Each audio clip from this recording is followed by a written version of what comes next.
కేంద్ర ప్రభుత్వం నుంచి 400 కోట్ల రూపాయలు మాకు రాయితీ వస్తే, మేం చేసిన పని వల్ల రాయితీ వస్తే ఆ క్రెడిట్ను తన ఖాతాలోకి వేసుకోవడానికి పడరాని పాటలు పడతా ఉన్నాడు. వాళ్ళు ఎవరు, వాళ్ళ ఎంపీ, వాళ్ళ మంత్రి, కేంద్ర మంత్రి, వాళ్ళ ఎంపీ పెమ్మసాని, ఆయన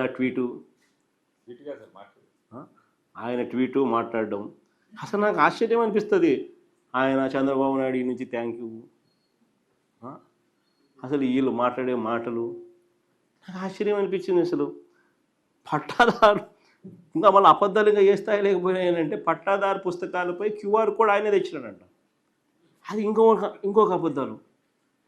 అసలు నిజంగా ఈ స్థాయిలోకి ఒక మనిషి ముఖ్యమంత్రి స్థానంలో ఉంటూ, ఆయన కన్నా నేను కొడుకు వయసులో ఉన్నా. నేను మా నాయన ఆయన ఇద్దరు సమకాలికులు. నేను కొడుకు వయసులో కూడా నాతో కూడా కాంపిటీషన్ చేయలేకున్నాడు. మా నాయనకత దేవుడు ఎరుగు.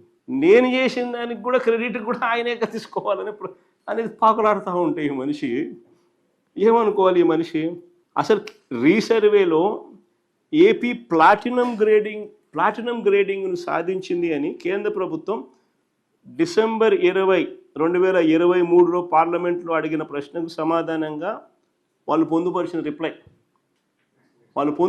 Reply platinum grade Andhra Pradesh government సాధించింది అని 2023 డిసెంబర్లో పార్లమెంట్లో అడిగిన ప్రశ్నకు సమాధానంగా వాళ్ళు పొందుపరిచినారు.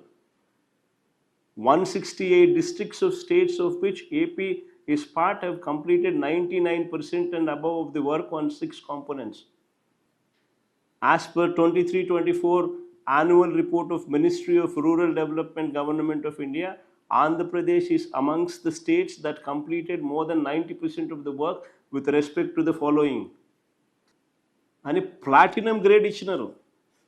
ఆశ్చర్యం ఏందో తెలుసా? ఇది జరిగింది 2020 డిసెంబర్ 23. అప్పటికే అయిపోయినాయి అని చెప్పి వాళ్ళు ప్లాటినం గ్రేడ్ ఇచ్చినారు. ఈ 400 కోట్లు ఎప్పుడు వచ్చినాయి తెలుసా? ఫిబ్రవరి 19, 2025, అంటే చంద్రబాబు నాయుడు ముఖ్యమంత్రి అయిన 6-7 నెలలకు ఫిబ్రవరి 19, 2025కి 400 కోట్లు వస్తే, ఆ 400 కోట్లు చంద్రబాబు నాయుడు చేసిన గొప్ప పనికి కేంద్రం ఇచ్చింది అని చెప్పి వీళ్ళు క్రెడిట్ చోరీకి పాటుపడుతూ దానికి ఆయన కేంద్ర మంత్రి ట్వీటు, ఈయన థ్యాంక్ యూ, ఈయన మళ్ళా మాటలు, QR కోడ్ ఈయన తెచ్చిన సొల్లు మాటలు, మళ్ళీ ఈయన మాట్లాడడం. 6 నెలల్లో మనకు 4 ఏళ్ళు పట్టింది. 2019 అక్టోబర్లో సచివాలయ సిబ్బందిని రిక్రూట్ చేసినాం. అక్కడ నుంచి 4 ఏళ్ళు పడితే ఇది అచీవ్ చేయడానికి ఈ మనిషి 6 నెలల్లో ఆ క్రెడిట్ అంతా, ఆ 4 ఏళ్ళు వాడు చేసిన క్రెడిట్ అంతా ఈయన తీసుకొని ఆయన అండము, ఈయన థ్యాంక్ యూ చెప్పడము, మన దానికి అబద్ధాలు జోడించి బ్లాక్ చేయని అంటాడు, QR కోడ్ అంటాడు, అంటాడు, ఇవన్నీ ఏం చేసినట్టు. అసలు ఆశ్చర్యం ఏంటంటే, అసలు అందాక నిజంగానే ఆశ్చర్యం ఎక్కడ అనిపిస్తుంది. అందాక ఆయన చేసిన ఆరోపణలు ఏం కావాలా? ఎన్నికల ముందు వరకు ఈ 400 కోట్ల క్రెడిట్ ఈయన తీసుకుంటున్నాడు అని అంటే, ఎన్నికల ముందు వరకు వక్రీకరిస్తూ ఆయన చేసిన ఆరోపణలు, ఆయన చేసిన ప్రకటనలు ఏంటివి మరి? అంటే ఒక అబద్ధాన్ని ప్రజలకు నమ్మించడం కోసం ఈ స్థాయిలో గోబల్స్ ప్రచారం చేయడం ధర్మమేనా? ప్రజల జీవితాలతో చెలగాడలాడడం న్యాయమేనా?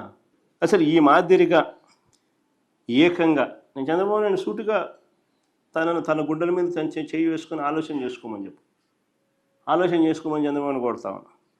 ఈ మాదిరిగా ఏకంగా 40,000 మంది గ్రామ సచివాలయాలను ఏర్పాటు చేయడమే కాకుండా, 15,000 గ్రామ సచివాలయాలు ఏర్పాటు చేయడమే కాకుండా, ఏకంగా ఆ గ్రామ సచివాలయాలలో ఏకంగా 40,000 మంది సర్వేయర్లు అయితేనేమి, విలేజ్ రెవెన్యూ ఆఫీసర్లు అయితేనేమి, డిజిటల్ అసిస్టెంట్లు అయితేనేమి, వాళ్ళందరినీ నియమించడం, కోట్ల సంఖ్యలో యూనిక్ సర్వేరాళ్లను గ్రామాలకు చేర్చడం, ప్రపంచంలోనే లేటెస్ట్ టెక్నాలజీని తీసుకొని రావడం, ఎవరు కూడా ట్యాంపర్ చేయలేని విధంగా పాస్బుక్లు ఇవ్వడం, సబ్ డివిజన్స్ చేసి, మ్యూటేషన్ చేసి, యూనిక్ ల్యాండ్ పార్సల్ ఐడి ఇచ్చి పాస్బుక్లో జియో ట్యాగింగ్తో ల్యాండ్ మ్యాపులు పెట్టి అడ్వాన్స్ సెక్యూరిటీ ఫీచర్స్తో క్యూఆర్ కోడ్ పొందుపరిచి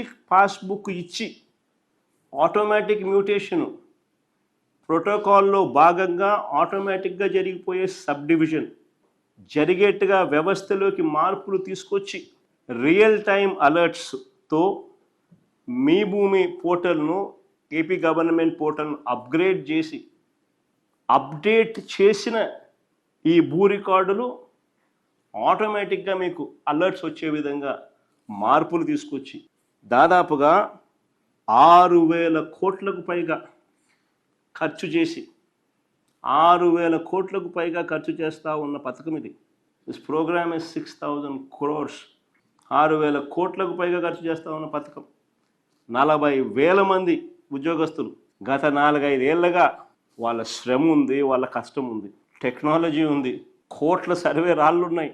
ఇంత ఎఫర్టు రైతులకు భూ యజమానులకు ట్యాంపర్ చేయలేని విధంగా పాస్బుక్లు వాళ్ళకి ఇవ్వాలని తాపత్రయం. కృష్ణా జలాల విభజన చట్టంలో ప్రకారం కృష్ణా జలాలు విభజించుకోవాల్సిన పరిస్థితి వచ్చినప్పుడు 512 టీఎంసీలను కేసీఆర్ని అప్పట్లో ఒప్పించి రాయలసీమకు కృష్ణా జలాల్లో అత్యధిక భాగం తీసుకొచ్చిన ఘనత ఒక చంద్రబాబు నాయుడు గారిది.